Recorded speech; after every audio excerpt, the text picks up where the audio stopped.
ተኛ እሺ በደንብ ተኛ ተኛ። በቀጣይ ሊታረዱ የተዘጋጁት የወሎ ክርስቲያኖች ናቸው። እኔ አይደለሁም ያልኩት ራሱ አራጁ ጽንፈኛው የዋሃብያ ቡድን ምን እንደሚል ሰምተን እንመለስ። አይ የተከበራችሁ የዓለም ህዝቦች በሙሉ እንግዲህ እስላማዊ ሸንጎ ህብረት የሶማሊያ በቅርብ ጊዜ ለበርካታ ዘመናት ስለ እስልምና ሲታገል ኖሯል። አሁን ደግሞ ድርጅቱን እያሰፋ አሁን ኢትዮጵያ ውስጥ ገብቷል። በርካታ ህዋሶችን ተመልምሏል። አብዛኛው በአፋር ክልልና እንዲሁም በከሚሴ እንዳለ ደቡብ ወሎ ሙሉ በሙሉ እስከ አማራ ሳይንት ድረስ መግባት የሚያስችለንን አቅም ሁሉ መስርተናል። እንግዲህ ይሄን አካባቢ እንግዲህ ቢያንስ እንደምንም አድርጎ ያለውን አቅማችንና መዋጠን ቀስ በቀስ ህዝቡን ወደ ጂሃዲስት አስገብተን እስላማዊ መንግስትን መሰረታለን እና ማንኛቸውም ህዝብ መከተል አለበት። በተለይ ከሚሴ ቦረና፣ መከለ ሰላም፣ ሳይንት ሁሉም የኛ ድርጅታችን እንዲደግፍ ጥሬን ቢላ የተሳለ በሬ ሳር ይበላል አሉ። እዛ አርሲ መስሎ ነበር፣ ሩቅ መስሎ ነበር አለ ይመጣልሃል እዛው ያለህበትን። ቀጣይ ወሎ ተብሎ የለ ወሎ ሲያልቅ ደግሞ ሸዋ ነው። ሸዋ ሲያልቅ ደግሞ ሸዋ ደግሞ ወስጥ ቀድሞም ጀማምሮታል። ሸዋ ላይ ጎንደር፣ ጎጃ ይመጣልሃል። ተኛ ተኛ እሺ በደንብ ተኛ ተኛ። ስለዚህ ዜጎች በሃይማኖት ተለይተው እየተገደሉ ነው ብለን እኛ አቋም ይዘናል። የሞትን እኮ መጋቢ እንደ ክርስቲያን ነው። የሞትን እኮ እንደ ሃይማኖት እንደ ዜጋ አይደለም። የሞትን እኮ እንደ ሃይማኖት ጥበቃ የሚደረግልን እንደ ሃይማኖት እሱ ላያምንልህ ይችላል። አሁን እኔ ምን አለ መሰላችሁ የፖለቲካ አቋም ሲወሰድ ያንን የፖለቲካ አቋም እኛ ከደረስንበት እና በትክክል እኛን የሚጎዳ ሆኖ ከተገኘ እኛ ምንድነው አቋም ምን ይዘው በሃይማኖታችን ምክንያት ተለይተን እየተገደልን ነው። ለሃይማኖታችን ለክርስትና የተለየ ከለላ አድርጋላልና እንደ ማንኛውም ዜጋ የኛ ህይወት መሞት አይችልም። ስለዚህ ተለይተን በሃይማኖታችን ነው የምንጠቃ። ይሄንን ማመን አይጠበቅብን። በሃይማኖት እየተጠቃ ነው ማለት ግን አይጠበቅብን። ህይወቴን ለመጠበቅ ሃይማኖቴ አይደለም አስፈላጊ ነው። ለመንግስት አሁን እኔን በማንም ሰው በፈለገው ምክንያት መጥቶ እንዳይገድለኝ ጥበቃ ለማድረግ ለእኔ ሃይማኖቴ ምክንያት አይደለም። ምንድነው ምክንያቱ? የሱ ዜጎችን የመጠበቅ ግዴታ አለብህ። ስለምን ዜጋ ነው የሚጠብቅልን? ጤና ይስጥልኝ። ሰሞኑን እንግዲህ በአሩሲ ላይ በተደረገው በኦርቶዶክስ በምትባል ቆሻሻ ሃይማኖት ላይ በተደረገው ጭፍጨፋ በጣም ደስ የሚልና ወደፊትም ቀጣይ ያለው ጭፍጨፋ እንደሚሆን አምናለሁ። እናደርገዋለንም እናሳካዋለንም።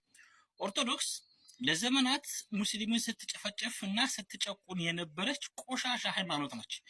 ይሄ ደግሞ አሁን እኛ ፋኖ የሚባል ክስክስ ቆሻሻ የምንዋጋው ለአንድ ሃይማኖት፣ ለአንዲት ቤተክርስቲያን፣ ለአንዲት ሃይማኖት እያለ እየፎከረ ኦርቶዶክስ አሩሲ ላይ አረንጓዴ ቢጫ ቀይ ባንዲራ ይሄን የቅዘን ጨርቅ ባንዲራህን ለጥፈህ በሰላም የምትቀመጥበት ምንም ምክንያት የለም።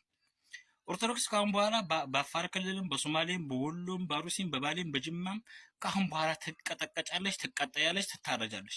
ይሄ አይቀርም።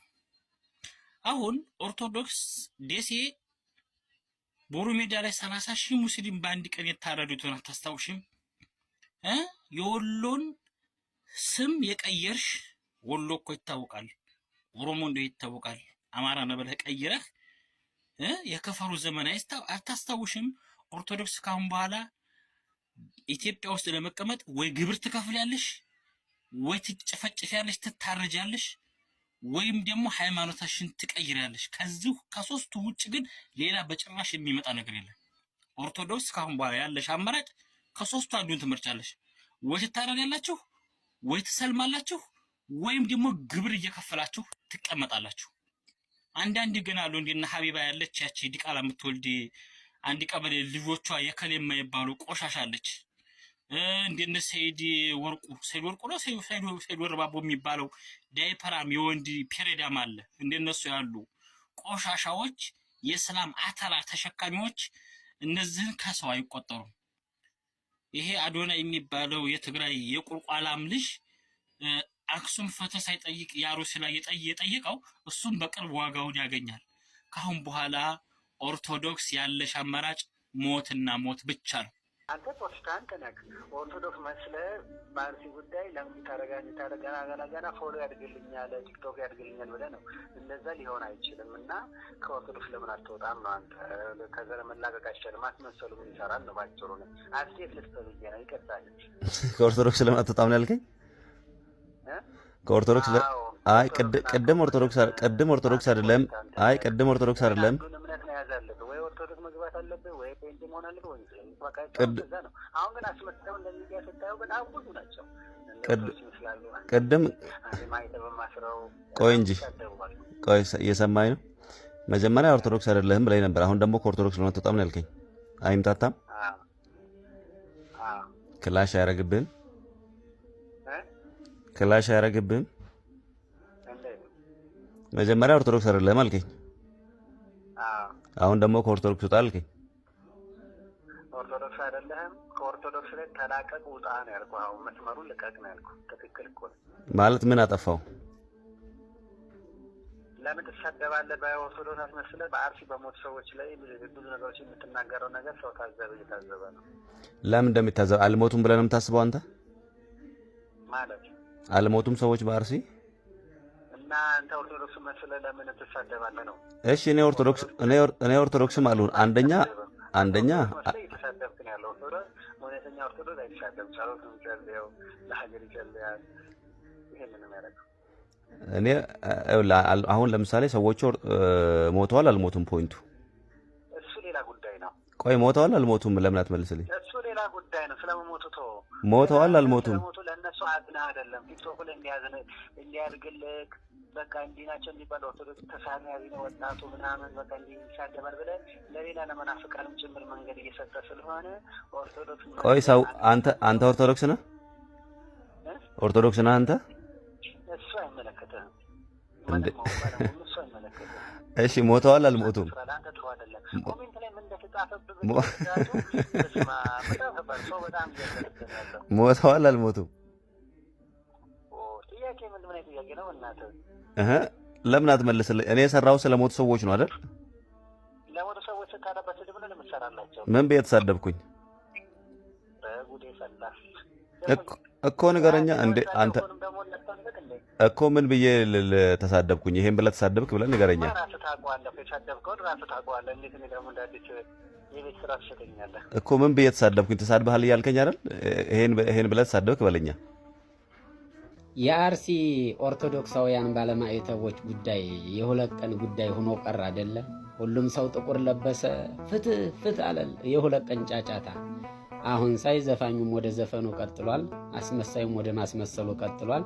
ሁሉም ወደ የስራው ተበታትኗል። በነሱ ደም በነሱ ስቃይ ፎሎውን ሰብስቦ ቪው ሰብስቦ ነግዶ ማለት ነው። በሌላ ቋንቋ ጥፍት ብሏል ሁሉም ወደ የስራውና የሁለት ቀን ጩኸት ምንድነው ትርጉሙ ነው?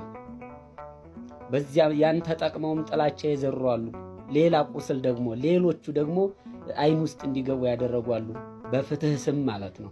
እና የሁለት ቀኑ ጩኸት የደረሰ ለዚህ እኮ ነው ድምጽሁን ሰሎሞን ድምጽሁን የምትሉኝን ሰዎች የድምጽ ጥቅሙ ምንድነው መፍትሄ ካላመጣ ያልኳችሁ። እና አሁን በቃ ተረሳ ዝም ልትሉ ነው።